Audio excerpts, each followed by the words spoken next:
vient pour délivrer Israël. Ton peuple attend pour le bénir, le Fils de Dieu qui va venir. L'attente de Noël, que Jésus vienne. Oh, c'est notre attente et ce que Xavier nous a conduit dans ce moment de louange. Merci pour votre présence. Nous adorons un Seigneur. C'est une attente des siècles depuis Abraham. Et nous connaissons cette très très bonne nouvelle. Mais pour que le Seigneur vienne encore à nous, à nos familles, autour de nous, je vous invite encore à nous attendre à lui, comme ceux du premier Noël.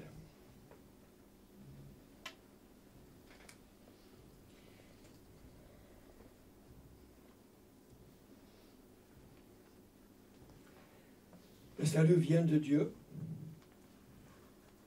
à ceux qui l'attendent. C'était donc l'expérience des premiers chrétiens, des premiers croyants. Ils attendaient donc que cette consolation divine vienne. Ils ne se contentaient pas de moins. Ils attendaient aussi avec obéissance, pas passive. Comment attendre pour que Dieu vous bénisse de nouveau, qu'il vienne de nouveau? Et merci pour cette semaine de prière qui viendra. Et aussi, ils attendaient malgré les difficultés. Ce n'est pas simple. Comment apprendre d'eux, les premiers qui attendaient? Simeon, qui prend le Seigneur Jésus dans ses bras et qui crie: j'ai vu, mes yeux ont vu. Et combien je pense que notre Dieu veut aussi qu'on crie: Seigneur, merci.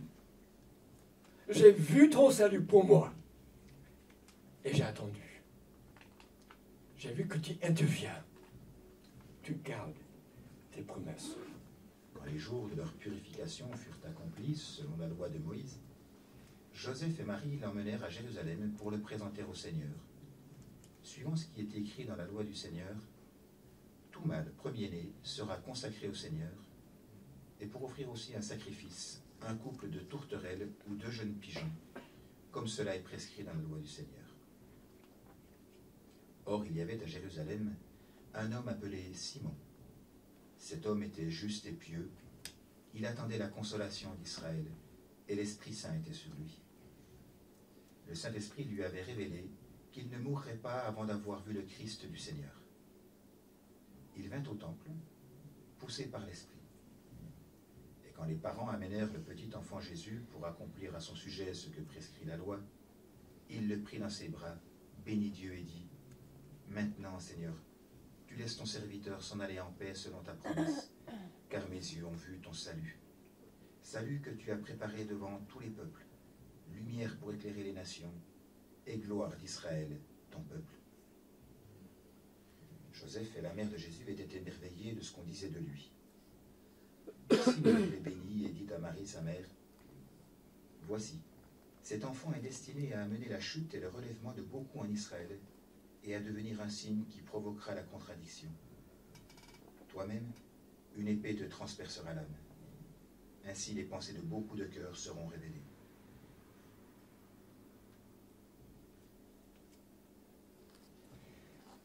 Attendons dans l'hébreu, dans l'Ancien Testament, dans les psaumes et dans les prophètes. Attendre, c'est espérer. Et espérer, c'est d'attendre. Et d'attendre à Dieu, c'est d'espérer, de compter sur lui. Et le mot la consolation de Dieu, ce qu'ils attendaient au temps du Messie, est un mot très très intéressant. Ça reporte surtout au Messie. C'est la consolation de Dieu, littéralement dans la Septante, la traduction grecque de l'Ancien Testament. C'est littéralement para, à côté, comme parapluie, et kaleo, comme dans l'anglais, call, appelé. Donc c'est Dieu appelé à notre côté. Regarde-moi. J'attends la consolation de Dieu, le paraclet. J'attends que Dieu vienne.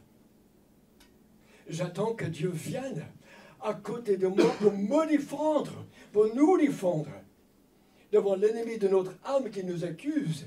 J'attends aussi, nous attendons, que Dieu vienne prendre notre défense, notre secours, qui nous relève, qui nous console, qui nous réconforte.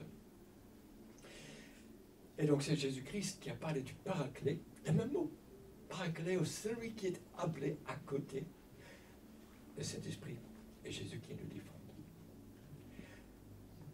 Donc, un réconfort, une exhortation et une aide.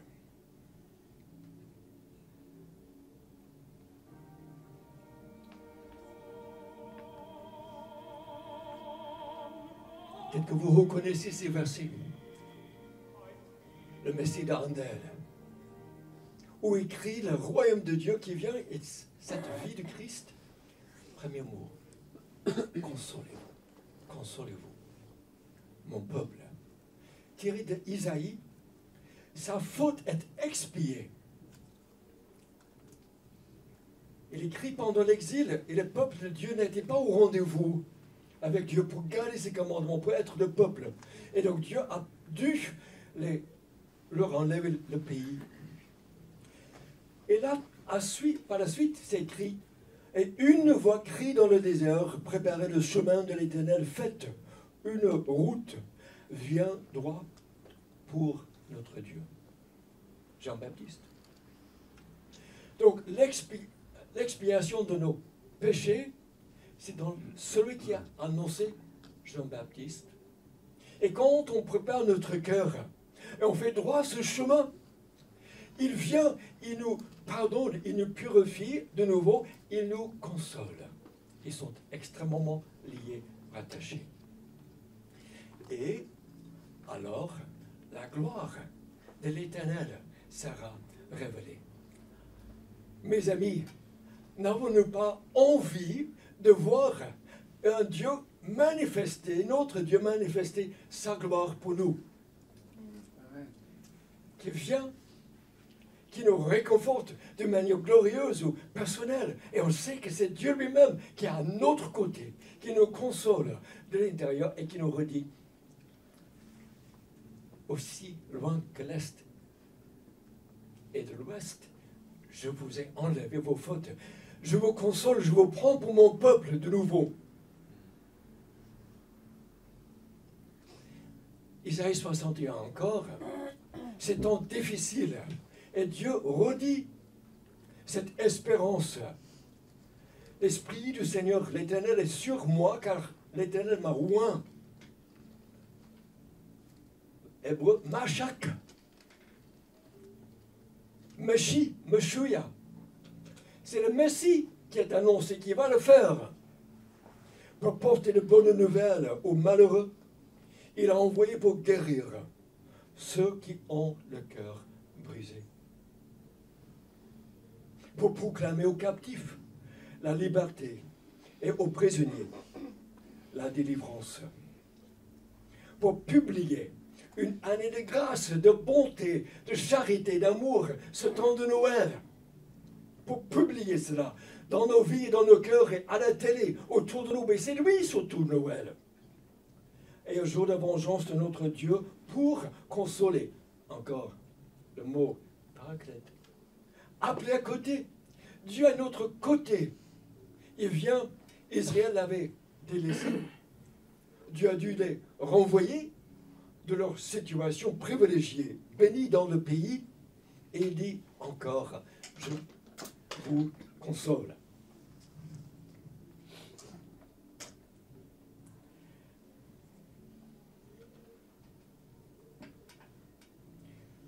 Premier discours de Jésus-Christ à Nazareth, dans la synagogue, là, il a grandi.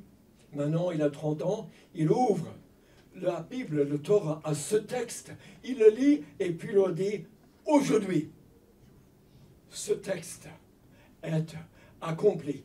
Il se présente. Amen. Le Messie, c'est lui. Le consolateur, c'est lui. Celui qui est appelé à côté, c'est Jésus-Christ. Le Messie attendu, il est là. Il est venu. Et c'est accompli. Donc, que pouvons-nous apprendre pour encore cette bonté, cette grâce de Dieu que nous attendons à vivre, à expérimenter plus pleinement, plus réellement? Avec Simeon, qui était dans le temple et qui attendait encore le Messie, 3 choses. Pourquoi l'attendre? Pourquoi et jusqu'à quand de 2? Et puis, comment? Donc, d'abord, pourquoi attendre? Donc,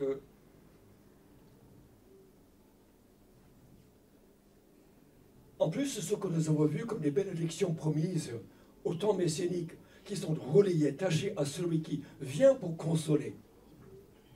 L'Éternel prend plaisir en ceux qui s'attendent à lui. Si, dans la vie, les difficultés, les vicissitudes, les problèmes de la vie, on s'attend à lui. Il dit, je prends plaisir à toi. Tu m'attends, je serai là. Jamais un œil n'a vu qu'un autre Dieu que toi a agi en faveur de ceux qui attendent.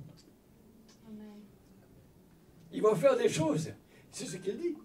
Et l'apôtre Paul cite en 1 Corinthiens, chapitre 1, ce même texte peut dire que c'est plafond. Ça va nous dépasser notre Dieu dans nos attentes. Espère à l'Éternel, fortifie-toi et que ton cœur s'affermisse. En attendant, parfois, on est tenté de lâcher, on est tenté de laisser, on est tenté de se tourner à autre chose. Et Dieu nous dit, fortifie-toi. Abraham et Sarah Abraham avait 100 ans d'attente pour la promesse. Et Dieu l'a richement béni comme le Père des nations. Amen. Il était tenté par contre aussi de faire un système D à sa manière. Fortifie-toi, que ton cœur s'affermisse. Ceux qui s'attendent à l'Éternel renouvelleront leur force. Amen. On attend, il donne force. Je me pose devant lui, j'ouvre sa parole, j'écoute ce qu'il me dit, ses promesses, et j'essaie de mettre en pratique, il me renouvelle, comme rien d'autre. Parce qu'il est Dieu. C'est son rôle. Et quand on est là, on s'attend devant lui, on ouvre sa parole, on revient à son église. Il est au rendez-vous, il vous renouvelle. Amen. Amen. On dira ce jour-là, ah, on a attendu, et maintenant c'est le jour. On a attendu, et maintenant il arrive, ce salut attendu, que Dieu seul peut faire, comme celui qui prend ta défense, qui prend ton côté, qui envoie ton salut, qui est riche en bonté et qui proclame cette bonne nouvelle encore et encore, encore à ton cœur. Et voici, on dira nous, voici notre Dieu, celui à qui nous avons espéré, même mot, attendre, compter, et qui nous sauve. C'est l'Éternel. C'est en lui que nous avons espéré, nous avons attendu. Soyons dans l'allégresse. Soyez nouvelles. Soyons dans l'allégresse. Amen. Parce que nous avons un sauveur, mais qui opère, qui n'est pas comme d'autres, comme notre autre consolation. Et réjouissons-nous de son salut. Attendons donc sa consolation, car les louanges des hommes, la suffisance de l'argent, les consolations superficielles ne vont pas le faire.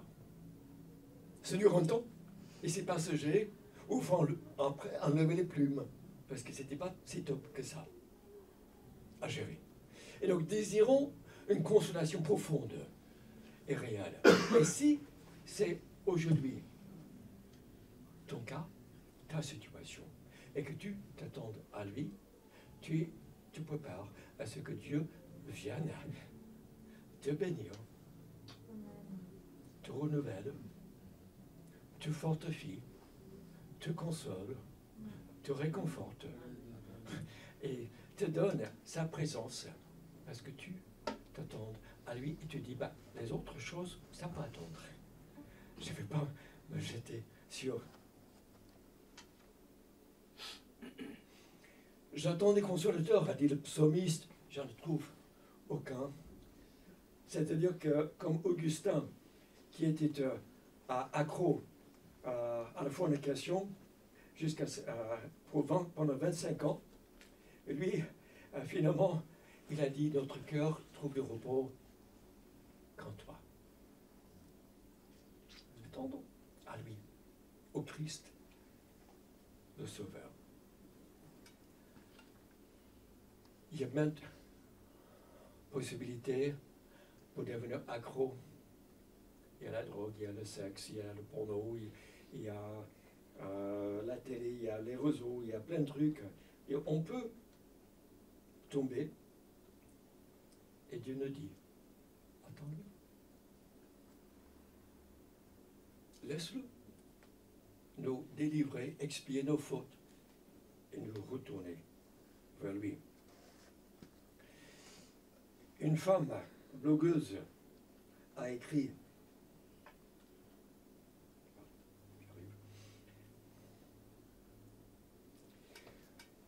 ne pas attendre la volonté de Dieu m'a valu des ennuis à plus d'une occasion. Il m'est arrivé de me marier impulsivement sans demander d'abord à Dieu, d'acheter des articles coûteux sans en compter le coût, de prendre des décisions qui ont changé ma vie sans conseil avisé, et j'en ai payé un prix cher. Amen. Parce qu'on n'a pas voulu nous attendre à Dieu. Sarah et Abraham avaient des ennuis de famille. David aussi avait des ennuis de famille. Son fils aîné l'a chassé du pouvoir et a menacé de le tuer. Le premier roi Saoul aussi avait des ennuis parce qu'il n'a pas attendu à Dieu et Dieu lui a enlevé la royauté.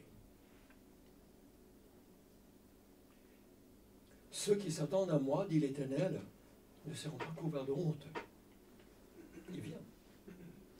Au temps voulu, il vient. Il est fidèle. Il est véritable. Il est vrai. Il garde sa parole. Il est bon, a dit Jérémie, qui a vu brûler Jérusalem. Le peuple mourir de faim, de la famine, du siège, être ramené à Babylone, parce qu'ils n'ont pas voulu. Il écrit donc en lamentation, il est bon d'attendre en silence le secours de l'Éternel. Mais jusqu'à quand faut-il attendre? C'était la même question des prophètes, d'Ézéchiel, Isaïe, Daniel et même les apôtres. Est-ce que c'est maintenant que tu restaures ton royaume?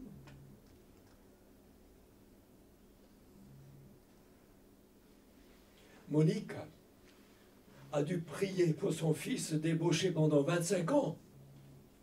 Augustin.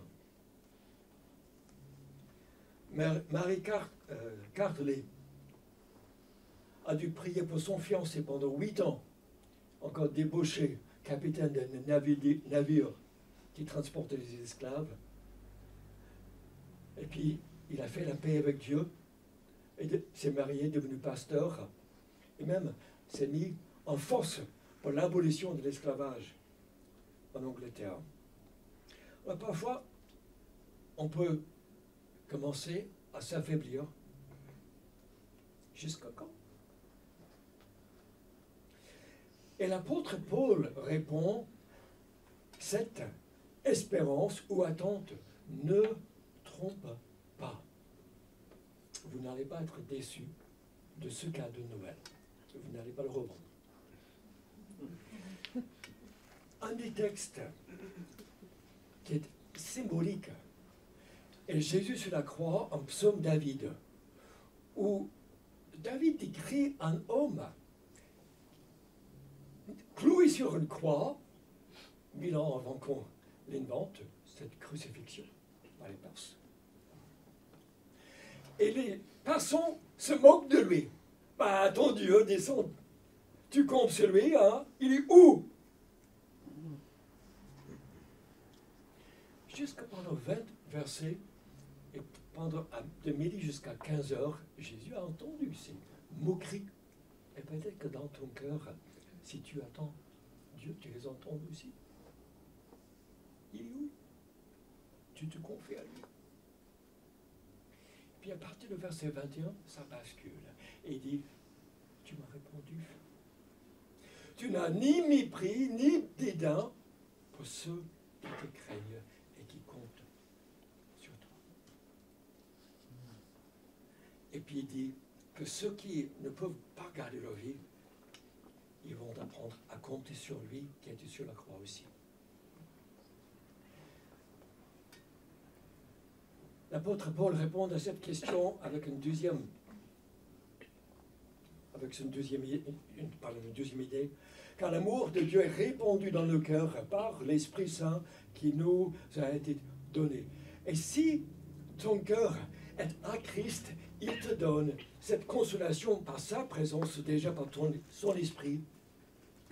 Et il te donne, il répond dans nos cœurs pour que nous puissions aimer les uns les autres, pour que nous puissions aimer Dieu, garder ses commandements. Il a changé notre statut, les transféré du royaume des ténèbres au royaume des lumières pour vivre et pour l'entendre et pour aimer les uns et les autres. Il y a une nouvelle puissance et notre vie a changé. Amen. Et on le sait. Si on est transféré, si on est à Christ, il te donne son esprit. Et tu es changé. Amen. Il te dit que tu lui appartiens, que tu es dans son royaume, que tu peux attendre qu'il te pardonne tes péchés, qu'il te console de Alléluia. nouveau, encore et encore. Jérémie encore, parce que lui, il a vu plein de malheurs d'un peuple qui n'a pas entendu, n'a pas voulu de Dieu.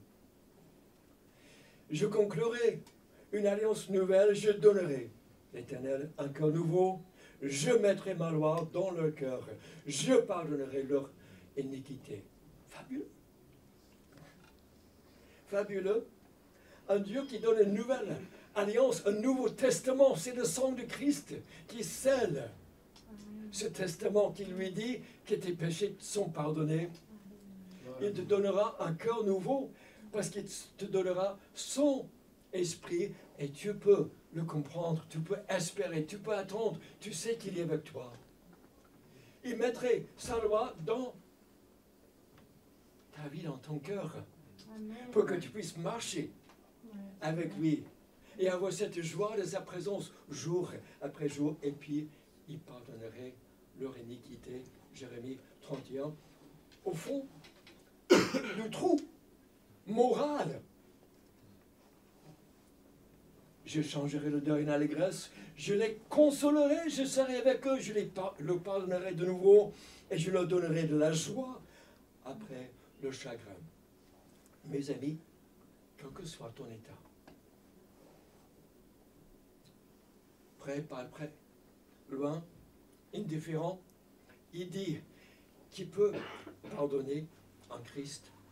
Il te donne son esprit pour avoir un cœur nouveau. C'est lui-même qui le donne, c'est pas toi-même, c'est lui-même qui le redonne. Il te renouvelle afin que lui, il écrive dans ta vie ses promesses. Tu lui appartiens.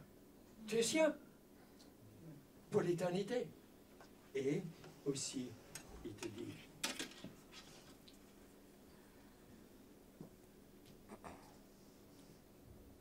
que tu as cette alliance payée par son sang et que tu es pour lui. Donc comment attendre? Et c'est là où nous rejoignons Simeon et ceux du premier temps. Ils attendaient donc dans l'obéissance. Ceux qui savaient déjà, ils mettaient en pratique. Simeon et Marie, ils savaient. Simeon surtout, et Marie, parce qu'elle avait la visite de l'ange Gabriel. Mais Marie se présente avec bébé, Jésus, de 6 semaines, dans le temple. Parce que toute femme juive qui donne naissance devait se présenter sur la loi de Moïse pour la purification de ses péchés.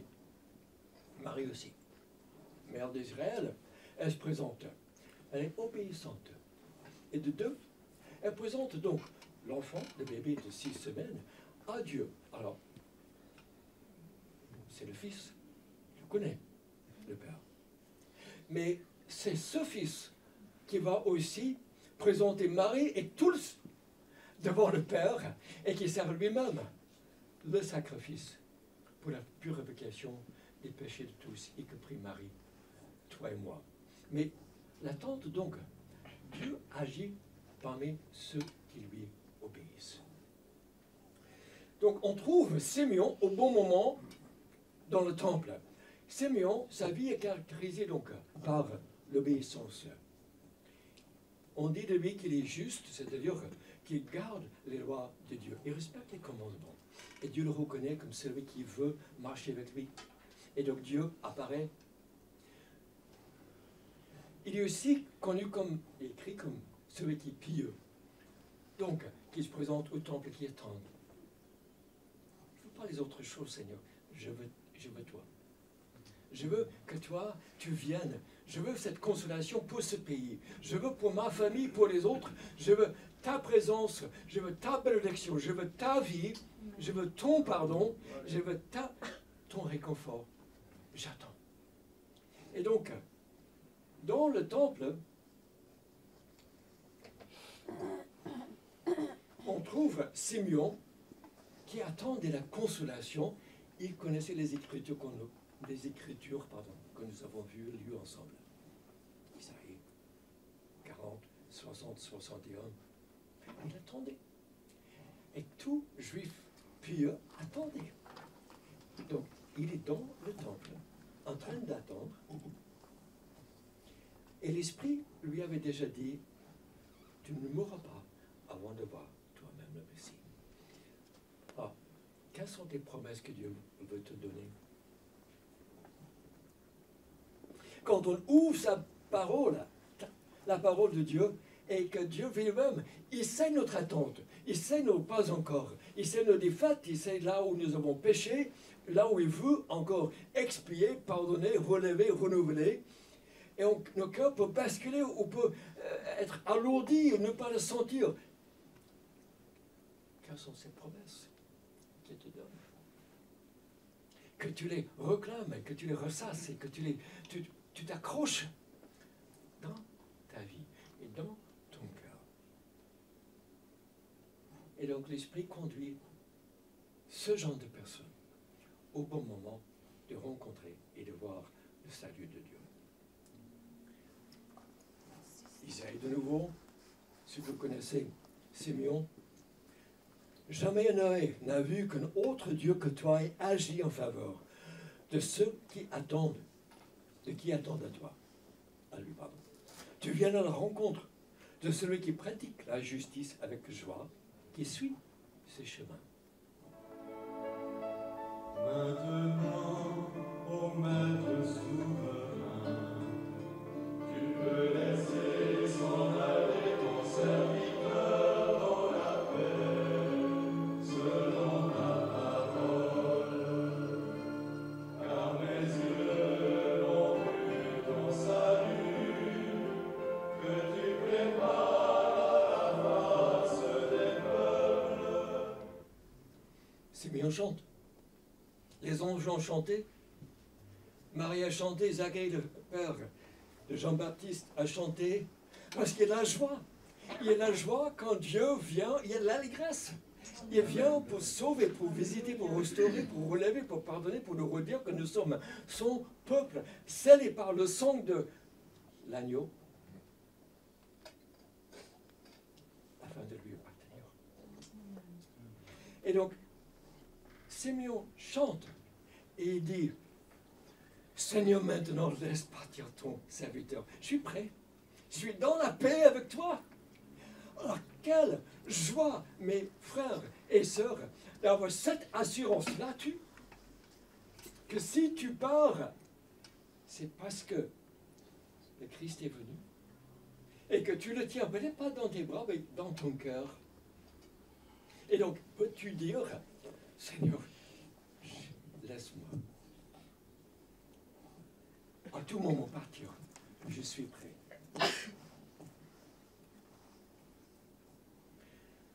Et le chant de Simeon, c'est salut que tu as préparé devant tous les peuples, le meilleur, pour éclairer les nations, la gloire d'Israël, ton peuple. Dieu prépare, on attend. Ce n'est pas qu'il n'y a rien, Dieu prépare. Dieu l'a préparé, ce salut. Dieu dit qu'il a écrit ceux qui lui appartiennent dans le ciel, avant la fondation du monde. Ça, c'est à préparer. Il prépare devant tous les peuples. Donc, une lumière pour tous les peuples qui ils sortent. Isaïe 62 et Isaïe 6, verset 9. Simeon est imprégné des Écritures. Pour attendre, comment? Connaissez-vous les Écritures, les promesses? Ta vie est-elle dirigée par l'obéissance, l'Esprit qui te conduit au bon moment pour que Dieu se présente à toi, pour te bénir, pour te renouveler, pour te fortifier, pour te redire que tu es à lui et que lui, il gardera sa promesse. Lumière pour éclairer les nations et gloire pour Israël, son peuple. Jean a dit, nous avons vu la gloire de Dieu en Jésus-Christ. Gloire comme le Fils unique de Dieu. Et si tu veux voir la gloire de Dieu, si tu veux expérimenter la gloire de Dieu, et si tu veux être fortifié, renouvelé, c'est là, dans le Christ, le Paraclet, celui qui défend ta cause, la cause du peuple de Dieu, et qui donne son esprit et sa personne. Et puis, il se tourne, Simeon. Après avoir béni Dieu, après avoir loué Dieu pour lui-même, il se tourne vers Marie et lui dit, cet enfant sera pour la chute et pour le relèvement de beaucoup en Israël. La chute, pour ceux qui s'érigent et se disent, non merci, je m'en moque. Et ça retombe, parce qu'ils se croient debout. Mais devant Dieu Tout-Puissant, éternel, 3 fois saint, aucun moyen. Et là, c'est la chute assurée pour ceux qui s'érigent et qui se lèvent. Et si cet enfant est pour le relèvement pour ceux qui voient qu'ils ont besoin d'un sauveur, pour ceux qui voient et qui attendent et qui reconnaissent leurs incapacités aussi, qu'ils ont besoin que Dieu vienne les consoler, pas autre chose. Il va relever. Il va relever jusqu'au ciel. Il va relever pour l'éternité. Il s'est relevé. Et ceux qui chutent, ils seront loin de Dieu et dans le tourment aussi éternel. Il sert aussi un signe pour provoquer la contradiction. Un signe relève du temps de Moïse. En Exode, devant la main puissante de Pharaon, Dieu a montré sa présence par les signes miraculeux en Égypte pour libérer son peuple. Et donc, Luc, ici, reprend, c'est mieux avec Simeon, la notion que Jésus est un signe décisif. On est d'un côté ou de l'autre. Dieu est venu, il faut décider. C'est un signe qu'on ne peut ignorer. Dieu est là. Qu'est-ce qu'on fait avec un signe de contradiction? Parce que Jésus s'est dit, je pardonne les péchés. Sans moi, tu ne verras pas Dieu. C'est lui qui est la résurrection et la vie. C'est lui aussi qui jugera tout homme, toute femme. Or là, et si on veut voir Dieu, c'est en lui. Or là, pour certains, c'est trop. On ne veut pas. Ou son humilité, ou sa sainteté. Ça nous dérange, les êtres humains. Et donc, on s'oppose soit à sa puissance, soit à sa sainteté, à sa personne, ou à ses prétentions.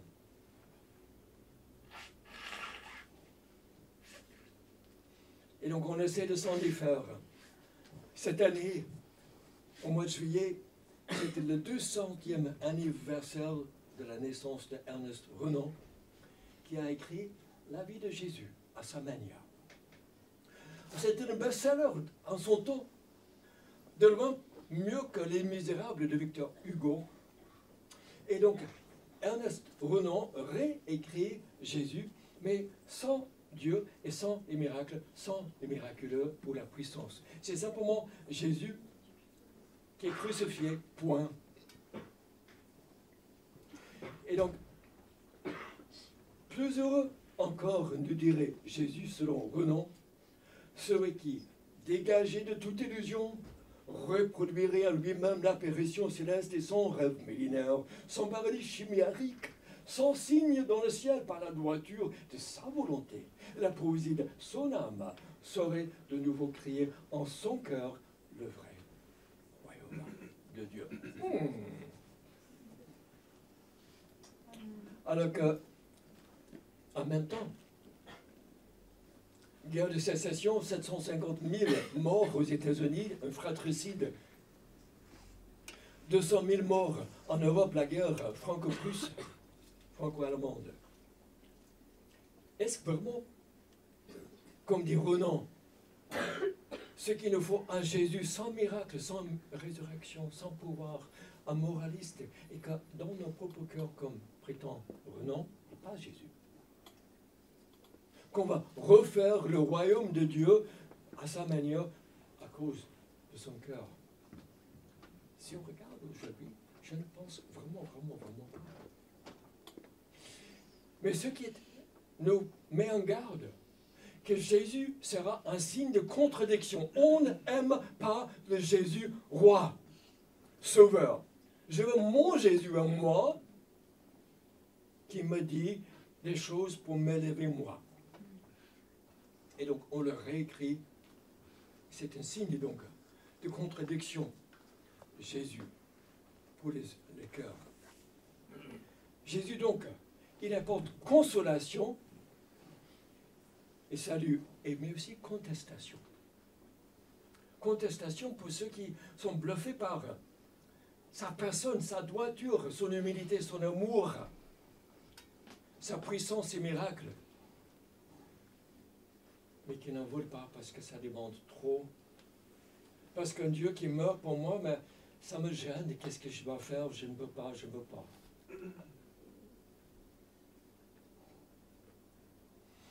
Et il rapporte relèvement et chute. Relèvement jusqu'au ciel pour ceux qui se reconnaissent avoir besoin d'un sauveur et qui l'attendent. Mais chute pour ceux qui s'érigent et disent non merci, j'ai pas vraiment besoin, j'en veux pas. Mais ils seront plongés aux abysses du tourment, dit Jésus. Il est là aussi pour tous les peuples, les gens qu'on voit dehors, les gens autour de nos tables à Noël qui ne sont peut-être pas encore à Christ.